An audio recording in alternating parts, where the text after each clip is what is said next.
안녕하세요. 오늘도 사연살롱을 찾아주셔서 감사합니다. 얼마 전 남편은 한 아이를 데리고 집으로 들어왔습니다. 그리고 그 아이를 자신의 아들이라고 소개했어요. 처음 들었을 땐 장난인 줄 알았습니다. 전 아들을 낳은 적이 없으니까요.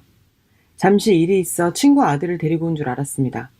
장난치지 말고 누군데 물어도 대답 없던 신랑. 이야기 좀 하자 합니다. 들어보니 결혼 전 만났던 여자가 있었답니다. 물론 있었겠죠. 저 역시 있었으니까요. 그 여자가 임신을 했고 본인 몰래 그 아이를 낳아서 기르고 있었답니다.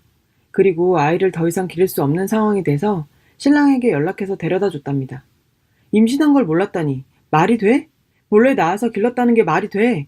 알면서 날 속이고 결혼한 거 아니야? 했더니 절대 아니랍니다. 사귈 때 지나가는 말로 그 여자가 혹시 우리 아이가 생기면 어쩔 거냐고 물어본 적이 있었답니다. 신랑은 속이 없는 소리를 못합니다. 포장해서 말할 줄도 모르고요. 그게 단점이자 장점이에요. 그래서 신랑이 아이가 생기면 책임은 져야겠지만 그 아이가 마냥 예쁠 것 같지는 않다 했답니다. 아이는 결혼 후에 자리 잡고 생겼으면 좋겠다고 이야기했던 걸로 기억한다고 해요. 그리고 얼마 후에 기억도 나지 않는 사사로운 일로 다퉜고 그게 이별로 이어졌다고 했습니다. 그 뒤론 소식조차 듣지 못했다고 해요. 진짜 기가 막히고 어이가 없어서 아무 말도 할 수 없었습니다.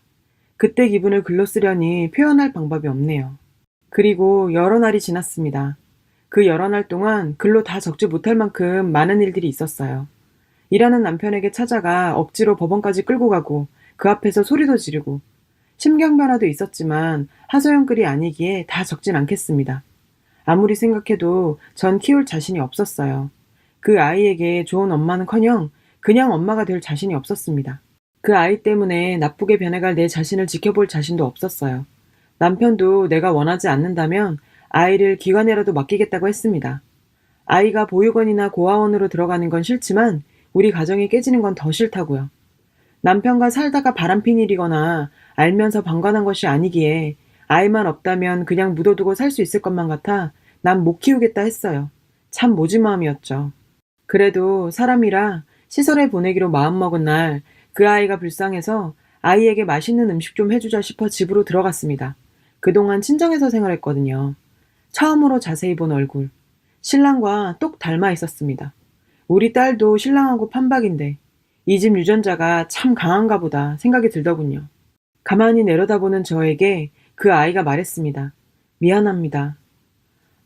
아이가 왜 미안한 건지, 이 아이는 무엇이 미안한 건지, 네가 왜 미안하냐고 했더니 아줌마를 힘들게 해서 미안하다고 합니다.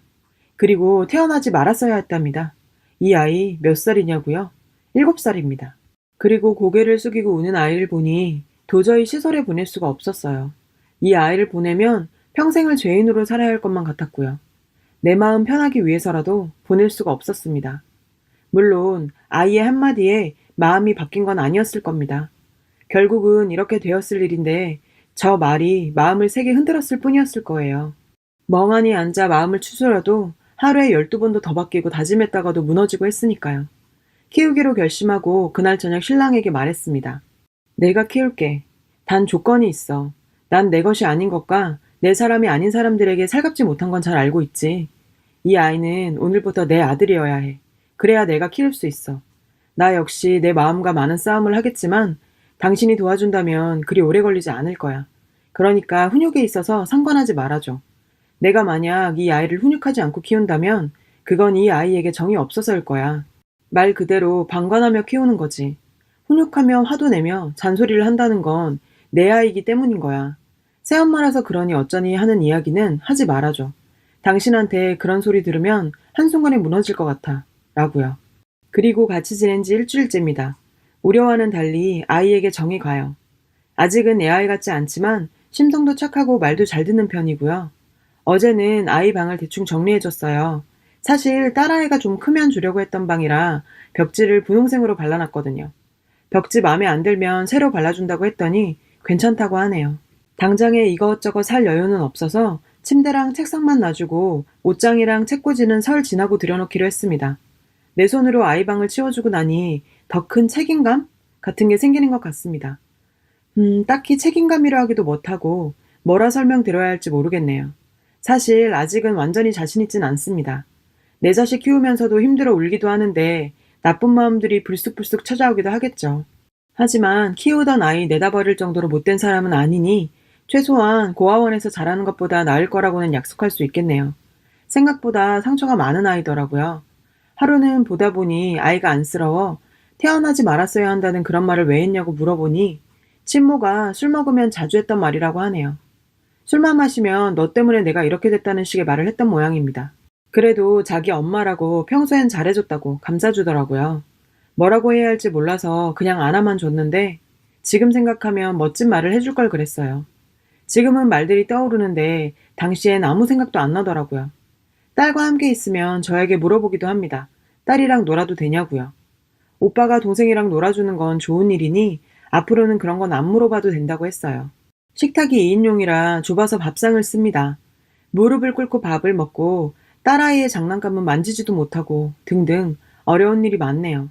주말엔 나가서 아이 장난감을 하나 사줄 생각입니다. 소심한 게 눈에 보이지만 그건 아이 역시 제가 아직은 어려워서일 거예요. 우리 딸이 29개월인데 요즘 책 읽어달라고 매일 조르는데 아들이 이 일을 대신해 주네요. 아직 칙양자로 입양하진 않았습니다. 아이의 의견이 가장 중요하다고 생각이 되더라고요. 하지만 지금 아이에게 선택하라고 한다면 그건 아이에게 선택권을 주는 게 아니라 오히려 아이를 내모는 것 같아서 우리랑 좀 더 지내보고 결정할 수 있게 하자고 했어요. 아이의 이름을 민준이라는 가명으로 쓸게요. 사실 우리 신랑은 표현에 참 인색한 사람입니다. 쑥스러워할 수도 있고 성격일 수도 있는데 마음이 어찌됐던 상대방을 참 서운하게 만드는 묘한 스킬이 있죠. 그나마 우리 딸에게는 많이 표현을 합니다. 우리 딸은 송이라는 예명을 쓸게요. 퇴근하고 나서도 항상 송이만 안아주더라고요. 민준이는 머리만 쓰다듬고 눈도 안 마주치고.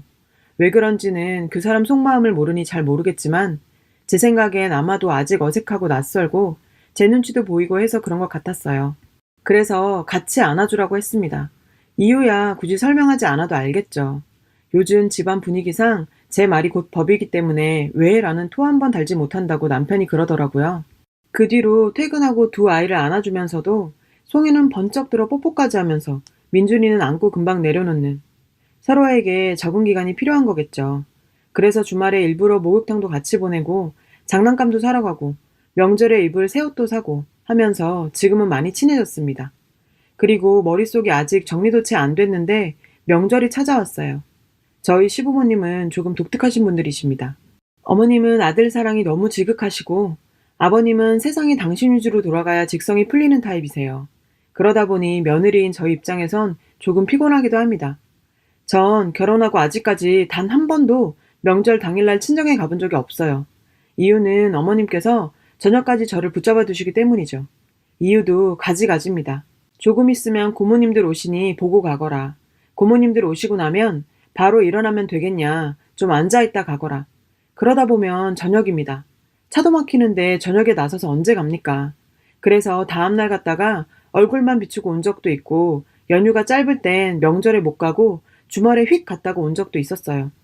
당신 아들이 차 막히는데 처갓집 간다고 고생할까봐 그러시는 것 같아요. 늘 그러시거든요. 우리 아들은 처갓집이 멀어서 고생이라고.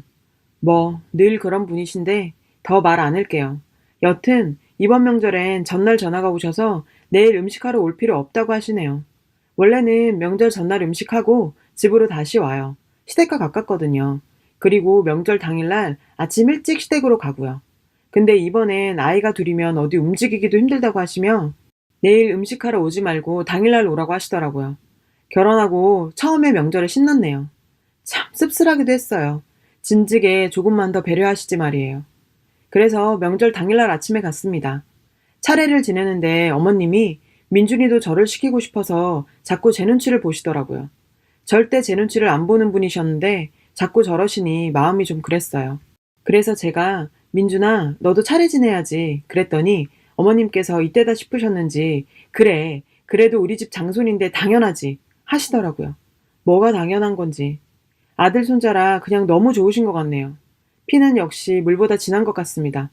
갑자기 생긴 손자라도 이쁘신 모양이에요. 아버님은 아무 말씀 못하시고 저를 똑바로 바라보지도 못하셨어요. 집안에서 사랑을 독차지하던 송이는 위기감을 느꼈는지 안 부리던 애교를 부리며 할머니 할아버지 쟁탈전을 벌이더라고요. 어머님께서 차례 끝나자마자 친정으로 가라고 하셨어요. 아무리 그래도 설거지는 하고 간다고 했는데 어머님이 끝까지 지금 출발해야 너무 늦게 도착 안 한다며 등을 떠미시더라고요. 매번 이랬으면 참 좋겠다는 생각을 하고 시댁을 나와 친정으로 갔습니다. 사실 친정 부모님께서는 이번 명절에 오지 말라고 하셨어요. 보기 싫으시다고요. 그래도 갈 거야, 갈 거야. 집에 딱 있어. 어디 나가고 그럼 나 삐질 거야. 그러고 갔어요. 우리 신랑이 문 안 열어주시면 어떡하지? 라며 걱정하는데 제가 비밀번호를 알고 있으니까요. 다행히 문은 열어주시더라고요. 시댁과는 참 다른 반응. 민준이에게 인사드려 송이 외할아버지 외할머니셔 라고 인사를 시켰는데 완전히 굳은 얼굴로 인사를 받으시는 우리 엄마 아빠. 안 그러셨으면 더 좋았을 테지만 이 또한 민준이와 제가 겪어야 할 과제이기에 아무 말 않고 넘어갔습니다. 그래도 다행히 나중엔 엄마 아빠도 받아들이셨어요. 엄마의 눈물에 저까지 눈물이 날 것 같았지만 참았습니다. 저까지 울면 진짜 부모님 가슴에 못 박는 것 같아서요. 그렇게 민준이와의 첫 명절을 보냈습니다. 그리고 민준이의 친모와 만났습니다. 제가 집으로 오라고 했어요. 밖에서 만나면 아무래도 이야기에 제약이 걸릴 것 같아서요.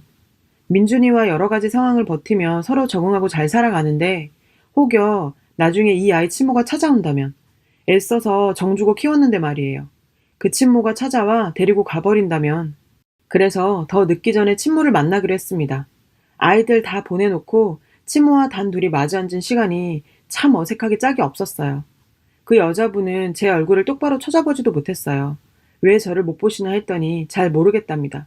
이것저것 물어봤습니다. 아이를 혼자 낳을 결심을 하게 된 계기, 그리고 아이를 보내게 된 계기. 아이를 혼자 낳게 된 건 신랑의 기억이랑은 살짝 달랐어요.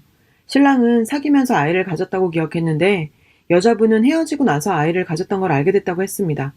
사귀면서 아이를 가지면 어찌할 거냐고 물어봤다던데 어찌 된 거냐 했더니 그 말 역시 헤어지고 나서였답니다. 여자분 말이 헤어지고 여자분이 조금 매달렸대요. 술 마시고 전화하고 그랬다네요.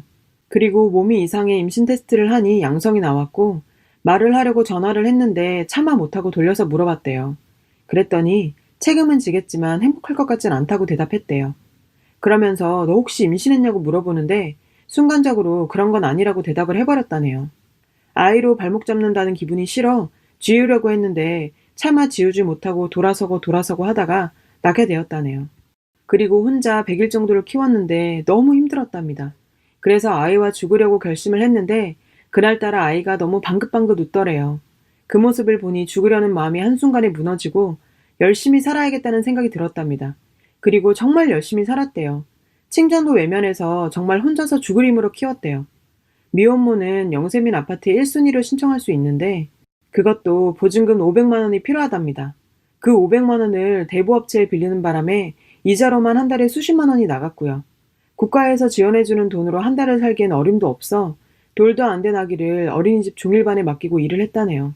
그리고서 우울증이 왔었던 것 같다고 하더라고요. 아이가 밉고 아이 때문에 본인 인생이 이렇게 될 것만 같아 아이에게 몹쓸 말도 많이 했다고 하면서 펑펑 울더군요. 그리고 아이를 보육원에 넣고 본인 생을 마감하려고 했었대요. 그 생각이 드니까 아이에게 너무 미안해지더랍니다. 그래서 아빠를 찾았다네요. 아빠를 찾는 건 어렵지 않았는데 전화를 하기까지가 오래 걸렸다고 해요. 처음에 그 말을 들은 신랑은 믿을 수 없다고 친자 확인을 하자고 해서 그래서 친자 검사도 다 했대요.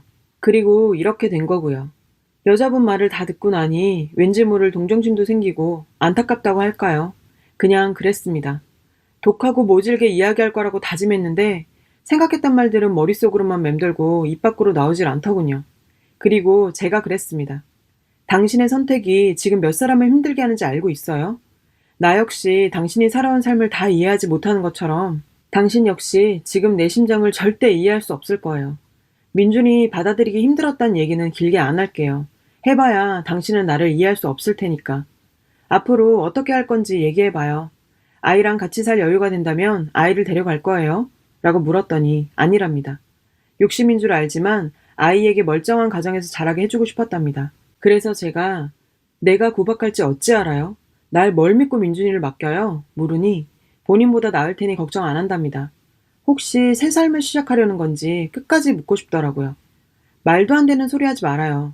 세상에 친모보다 나은 계모가 어디 있어요? 민준이 포기할 수 있어요? 물었어요. 민준이를 위해서 그럴 수 있답니다. 그래요. 민준이 의견이 제일 중요하죠. 민준이가 동의한다면 친양자 입양을 할 거고, 만약 민준이가 동의하지 않는다면 당신이 키워요. 그 혼날 일은 그때 가서 생각해 보자고요. 그동안은 민준이가 보고 싶어도 찾아오지도 말고 몰래 연락하지도 말아줘요.